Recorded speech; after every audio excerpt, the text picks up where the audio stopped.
I call the first one, Tomáš, open the debate. Yes, please. Ladies and gentlemen, I'd like to welcome you at this debate, and our team believes that copyright law is a very important thing. In fact, it's a very important law. However, a free internet for us is even much more important. Therefore, we believe that copyright laws can be violated if free internet is at stake. So what we are going to talk about today, we're going to talk about copyright laws and their violation. And on copyright laws, we mean a law which is dealing with intellectual or artistic property. In other words, that's copying, this violation is copying, spreading of property, which is not allowed by the author. When talking about an action that is permissible, we mean an action after which no legal action is held against the person. Yes, please. Online intellectual property is the creation of an individual who puts it online. They should always retain control. Copyrights allow them to do that. Okay, thank you for your point. The third important thing is free internet. Under free internet, we mean a network, such an internet where the users are not restricted and they are not controlled. Okay, so I will focus on the principle level of why this is important, while my second speaker will talk about a more pragmatic point of misuse that can happen. So, our main point is basically a clash. It is a clash between the ownership itself, and on the other hand, we have freedom of expression. Now, why internet as such? Okay, if free internet is at stake, for example, these new treaties. Points of information. No, thank you, sir. These new things like SOPA and ACTA, what they are proposing is that if you are found guilty of violating the copyright law, you should, for example, the access to the internet should be denied. And what we are finding a problem with this is that no, sir, that people without internet face problems. And now I'd like to talk about why internet is so good that we need internet as such. In the first place, internet provides us with great flow of information for free, which means that even the poor people are able to get the same things as the richer ones, which means that this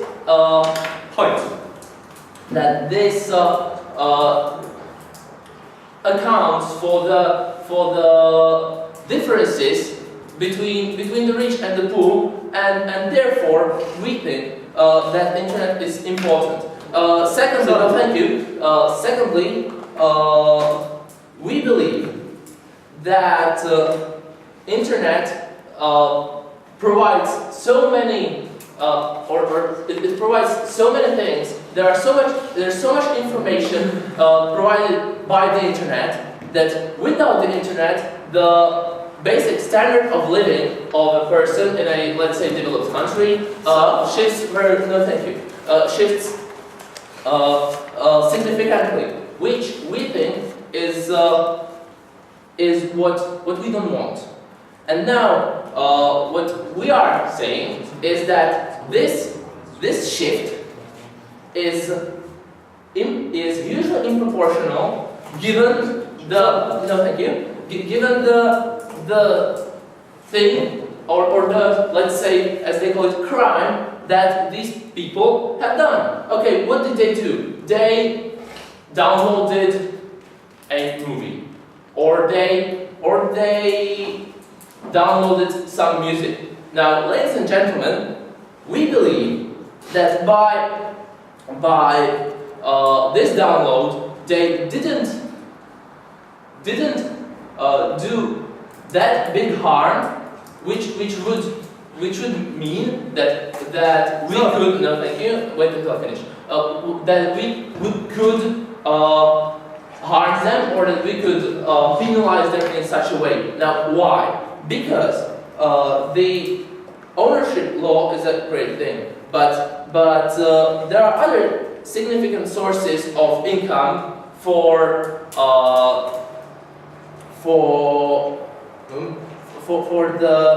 the music industry, or the movie industry, or any other participants on this field.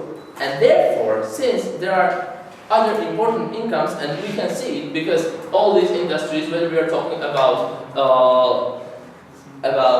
movies or about music or about anything else, it works. And we see that it works in such a way that even these things have become common things.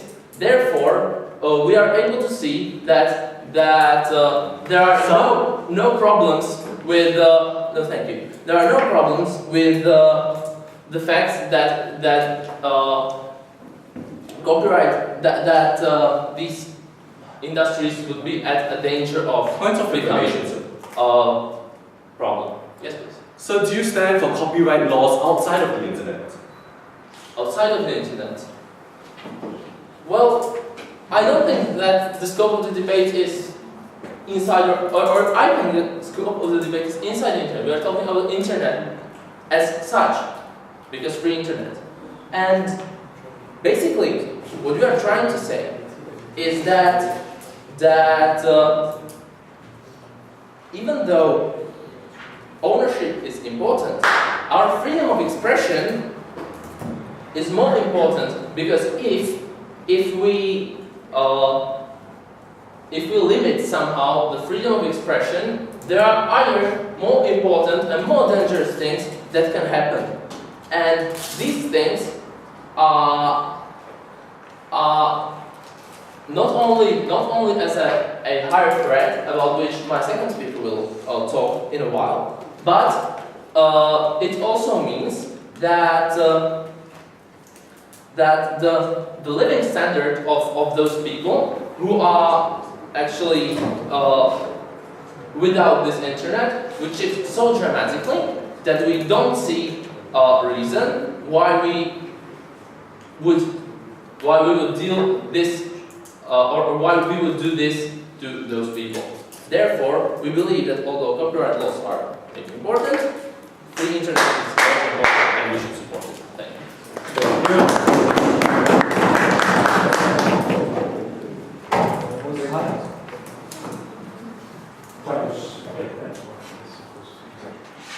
Thank you very much. On the side, we move on to the opposition. Yes, please.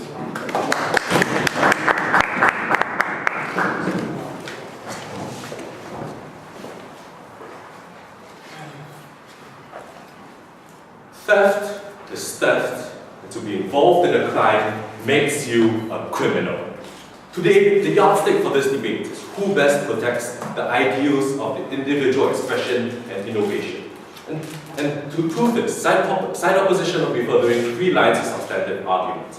I will be showing you why we better protect the virtues of individual expression and why we protect the incentive to innovate, while my second speaker, Joshua, will prove to you how we uphold justice online. But first, let's talk about the policy that we intend to further. Our policy stands for the Anti-Counterfeiting Trade Agreement signed by 31 countries to date. What does this mean? It stands for tougher measures against online piracy of intellectual property through more coercive measures. These coercive measures include first seeking cooperation from copyright violators to comply with standards outlined by legal procedures such as the DMCA. And if these websites do not comply, we stand for harsher measures like restricting access to these offending sites or aggressive litigation to shut down these websites and try the perpetrators. But let's deal first, before I move on to my substantive, with the point on ownership versus freedom of expression. Sure, we respect that freedom of expression is a good thing, and we respect the validity of the free internet. However, one thing that they have failed to show us is why copyright violations are firstly necessary to achieve the benefits they talk about, and secondly, why is therefore their benefits more important. And that will be how I'll be dealing with that case. Now, when they talked about the good things about free internet, they gave us two lines of analysis: the volume of information and equalizing the gap between rich and poor. Let's talk about the value of information. They said that there's a lot of material online, and that's why you need to violate copyright. They've never proven this causal link, why one necessarily leads to the other. In fact, we put forth to you that information online can still be abundant in the case of copyright laws. But moreover, let's talk about what they're really standing for. They're standing for producers to be losing all control over the material. Any information that's uploaded online can be taken, can be reproduced, can be sold. They said that producers can get their money elsewhere. Where? These producers who are not expecting to earn their living on the materials can simply get their materials stolen online. We ask them, what is the alternative? How is this fair? How is this principally accurate? And more importantly, why is it necessary that copyright violations, why is it necessary that to achieve the goods in their case, there's a need for copyright violations? Their second speaker needs to come back and show us why. I'm going to be transiting on to my first point of substantive, on protecting the virtues of intellectual property. And the thesis is that copyright laws are principally fundamental to safeguarding individual expression. Let's look at the value of individual expression, which is found in facilitating conscious self-actualization, which is a self-evident good. Because individuals have moral claims to their talent, feelings, and character traits that go into the creation of intellectual property. Therefore, the control over intellectual property and the physical manifestations of ourselves is crucial to achieving self-actualization. But why does copyright protections ensure this? Copyright laws protect the proper accreditation of created works. It recognizes the undisputed owner and creator by prosecuting theft of those who steal these materials. It ensures that producers are always recognized for the works that they create. I can put forth to you the example of Pirate Bay. I'll take you in a minute, sir. Pirate Bay, where the three founding members, Friedrich, Gottfried, and Peter, were not only jailed but fined over 30 million crowns for their Pirate Bay operation, which fundamentally undermined freedom of expression. Yes, sir. Your analogy fails on the point that information is not a valorous good. So you need to explain to us what exactly does that mean. Because the free internet the information on the internet is not necessarily hinged on violations of copyright material. Violated material found on the internet is something that we're willing to trade off because we respect the rights of the producers. But back to my point of substantive. Why is it such a good thing? This is because it preserves the autonomy of creators over their intellectual property based on an understanding that intellectual property is an extension to the very being of the creator. Therefore, by preserving the integrity of the creation, we further self-actualization by respecting the decisions of the producers.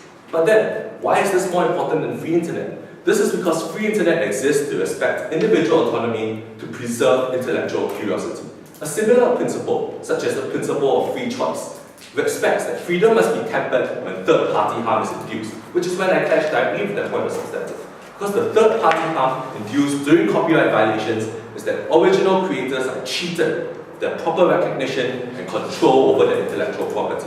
Therefore, the protection of copyrights are principally more important than free internet, and violations of copyright laws are therefore not permissible under any circumstances.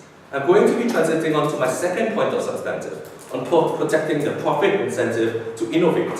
And the thesis is that copyright laws ensures that individual producers will continue to innovate because their works are protected. Let's first look at how innovation comes about. Innovation is a two-step process. Firstly, the creator conceptualizes the creative idea. And then secondly, but just as importantly, there's the actualization of this idea, which includes the cost of producing this product.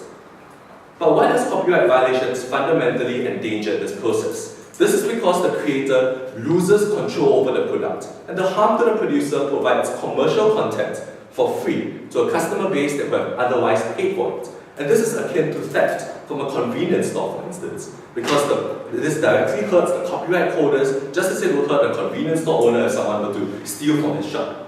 This cuts the profit margin, therefore disincentivizing creation as it is no longer economic to do so. But why?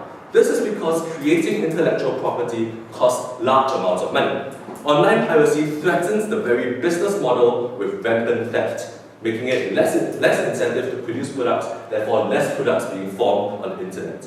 I'll give you the example of how the University of California, Los Angeles, found in a 2007 study that only 1 out of 100 authors were able to make a living of their books. The reason for this was that all their books that they produced were being sold rampantly on the internet for free due to internet piracy, violations of the copyright laws. I'll take you in a minute, sir. Therefore, there was less incentive to enter the profession of writing as compared to alternative professions. I'll continue on this point after this point of information. Do you have yet to prove us that these authors would have been able to survive on their books with? Thank you, sir. Hold on a minute. These authors aren't earning money because the pirates are stealing their books. Obviously, if the pirates stop stealing their books, they will then be able to earn money from it. I don't understand the point that you are raising. But back to my point of substantive. Because there is less incentive to enter this profession as compared to alternative professions, there is therefore less products, less literary works that reflect the human condition.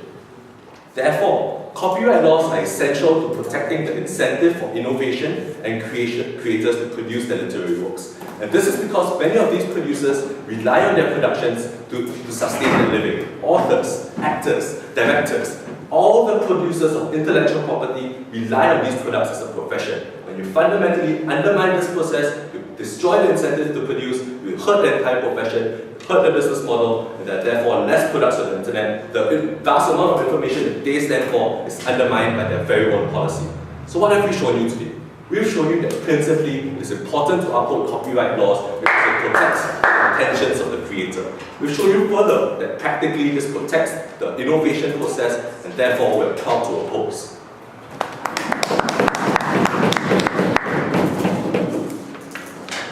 Thank you very much.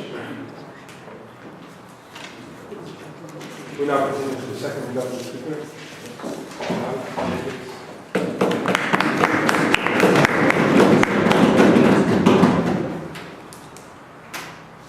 We are sad that in this moment we can hear about these new tendencies.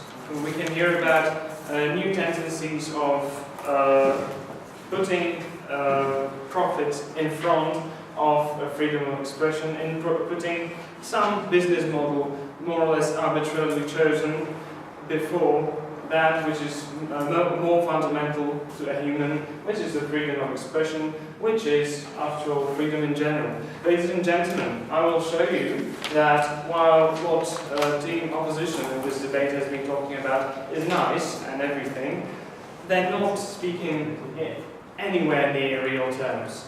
I will show you that apart from all the good things, apart from the theory, there are bad things, that there are harms which these agreements, such as SOPA and ACTA, have, and I will show you that, no thank you, I will show you how the point of team opposition do not stand. To the point of individual expression, yes, we of course agree that individual expression on the internet must be protected. However, we do not agree with the manner of protecting this individual expression, which is proposed by team opposition no, thank you, in, for example, the anti-counterfeiting trade agreement. It's exactly agreements like these which we oppose, which we believe are harmful tendency in this society.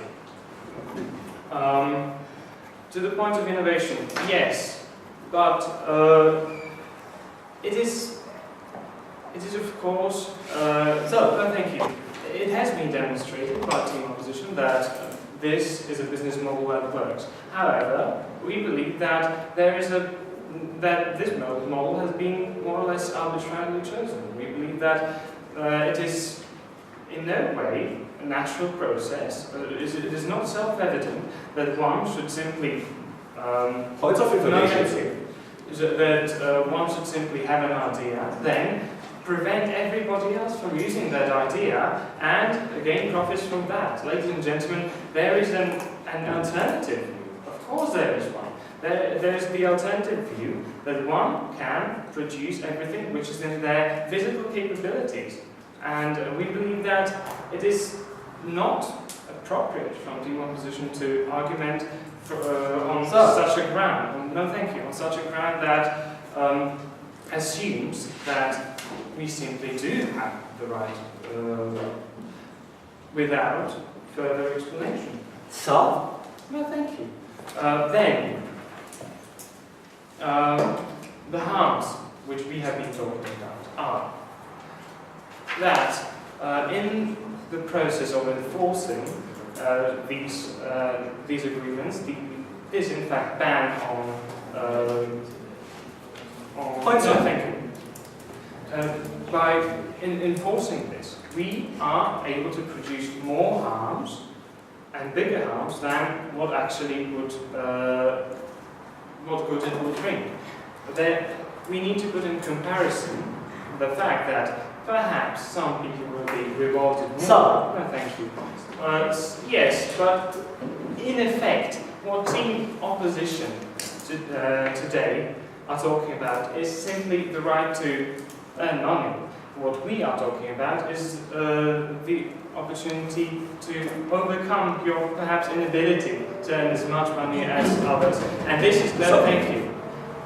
And this is what are the effects of ACTA in some cases. Why, ladies and gentlemen, how do we enforce this right to intellectual property? We would enforce it, for example, by plugging people out from the internet, simply as that. We would be able to, the government would be able to simply put somebody out from the network to...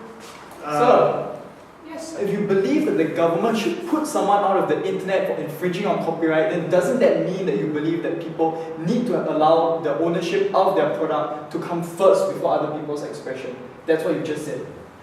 Yeah, well, I'm explaining, I'm in the first stage of explaining why you're wrong, sir. Firstly, you need to look at the fact that people will be prosecuted by the government in the case of ACTA and things like that if they fail to comply with this policy of simply enforcing all intellectual property. What we say is that it is absolutely unproportional to the punishment which is proposed in ACTA, for example, is absolutely unproportional to the violation of intellectual property. And I think we believe that it is for all those things which have been demonstrated, more or less by both sides of why internet is great, why it allows us to share information and so forth. We believe that it is absolutely unproportional to pluck a person out from the internet simply for doing so an economic. So. No, thank you. An economic misdeed. We believe that it is the punishment which is proposed is wrong. We believe that there are no ways other than that to do it, and therefore it is wrong on the level of it being able to be carried out without harms that would be unproportional. Continuing, let me talk about the split argument. Ladies and gentlemen, no, thank you.